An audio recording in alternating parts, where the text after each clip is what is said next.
It is July. That means we're starting off with our trade deadline videos, and we're going to be looking at a lot of outfielders. I'm sure I'll do some bullpen pieces as well. I know it's a little early to be doing this, but I do have a number of outfielders who I want to get through. So we're starting off with Canha. I'm sure this isn't a super enticing candidate for most Phillies fans. I'm personally looking more so for a fourth outfielder just because I think that's probably what they're going to end up doing. I get it. A lot of people want a starting caliber outfielder, and I wouldn't say Canha fits that bill, but we are going to look at him as a potential platoon for Brandon Marsh in left field. I'm not sure if the Phillies have interest. We will find that out later towards the deadline, possibly. Maybe we won't, but he definitely fits what they're looking for if they're going to look for a platoon. And I imagine the Tigers will be willing to trade him. They're 8.5 games out of the wild card race. They're under 500. And he's a 35-year-old who's set to become a free agent. With Cristian Pache and Whit Merrifield's production this season, you absolutely could use a right-handed platoon for Marsh and left, and maybe some people think that'll be Weston Wilson. It's a possibility. I think there's a chance he gets called up at some point this year, especially with how he's playing as of late. With Canha, though, he could start and hit towards the bottom of the lineup if they needed to, like if they decide to go Marsh in center and Cassidy in right. That is a possibility, but I imagine they will want Rojas in center. That's just my guess as of right now. That is what I think we're going to be looking at when it comes to October. I'd also imagine, given his age and the fact that he's a rental, he would be fairly cheap. The Phillies made a deadline deal with Detroit last year for Michael Lorenzen, so there is recent history there. Obviously, Dombrowski used to work there. I'm not sure how many connections are still there, but it's worth mentioning. Canha's been pretty consistent with what he contributes every year for the last 3 seasons. I mean, you're probably going to get double-digit home runs. Maybe not this year. We'll talk about that in a second, but around 60-ish RBI, 248 career batting average, and a 763 career OPS, and a pretty patient approach at the plate, 10% career walk rate. He's been much worse as of late, though. I mean, this year's not been going well for him ever since May 1st. He's hitting 196 with a 530 OPS in 205 plate appearances. So I would like to say that he's a safe bet and that you wouldn't have to pay a hefty price for him and you would pretty much know what you're getting from him.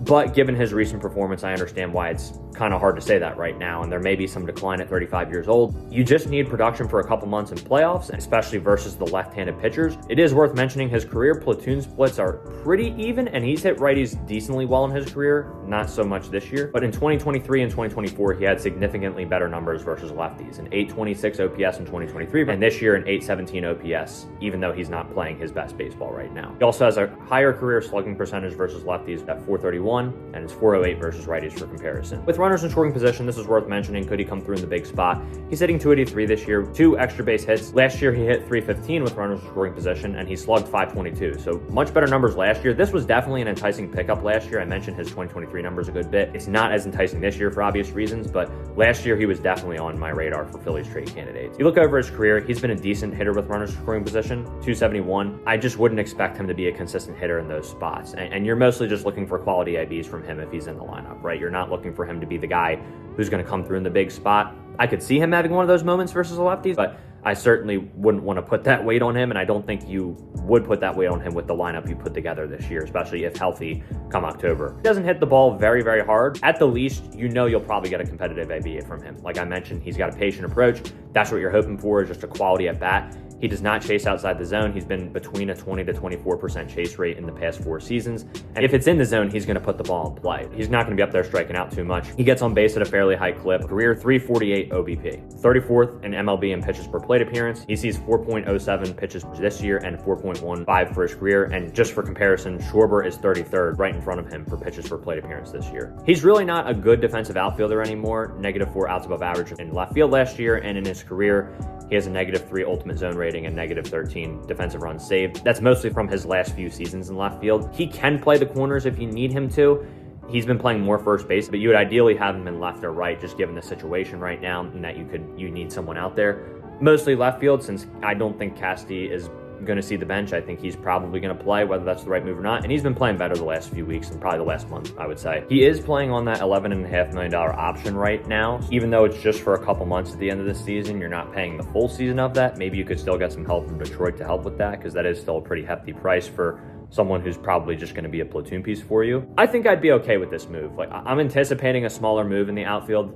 I think a lot of people are expecting a big move. I'm just not necessarily expecting that right now. I would welcome it if it's the right player, but I'm expecting a 4th outfield type. Even then, I view Canha as more of a backup option. If you get to the deadline and you need something and he's on the market and you miss on some other guys, I would probably do it just because it's going to be affordable.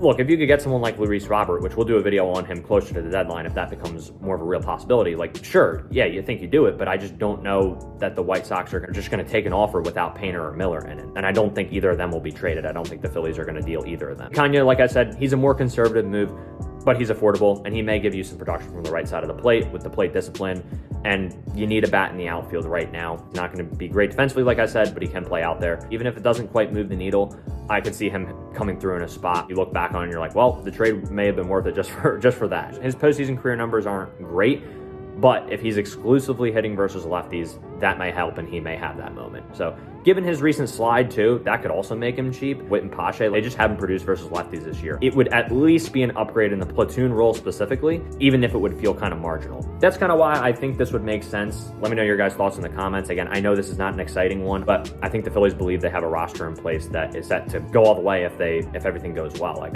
I don't think they're going to be as aggressive as people are expecting them to be just because they're dominating the regular season the way they are.